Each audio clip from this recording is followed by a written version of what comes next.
Naay mabasa sa Biblia nga gibinsaya nila ni Engineer Yap sa buhat 19:19. Gibutangan nila hiding ang gibutang nga hiding mao ni atong mabasa nga ang basahon sa panglamat gisunog. Kaning panglamat sa buot ani nasalaag ta ba wan ata kadumdum sa tungdan wan ta musubay sa saktong nga dan. Mao nay lamat nya dapat kining mga Biblia nato karon gipangamit sa simbahan kanang mga balita Biblia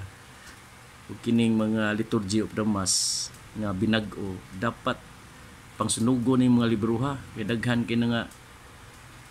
salaag aning mga libruha nya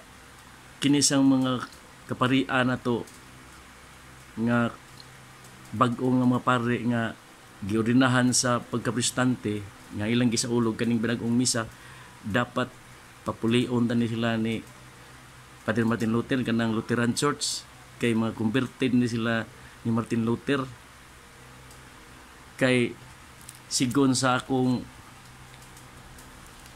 nabasa sa libro sa The Suicide of Altering the Faith in the Liturgy ang kanang misa karon nagsaulog na sa kabanhawa ni Father Martin Luther nya nakahinumdum ko nga doon na ko nasugatan nga mga kuan gyud sa nag-eskwela gyud sa kining mga kumbento mga seminaryo nga do ka buok na mga seminarista nga nag-ingon gyud sila nga ang pagsaulog kuno sa misa karon nagsaulog sa kabanhawa ni Kristo sa kamatayon niya sa krus muragi tuwis lang kay kung halata man kayo kung mo gamiton dia sa seminaryo nga nagsaulos banhaw ni Luther muna klaro kay magsuon dapat sunugon ng mga libruha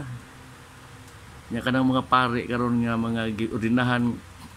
sa ordinasyon sa mga protestante sa sama sa ordinasyon la ni sa mga pare ni Martin Luther papulion na nato dito ni Martin Luther dapat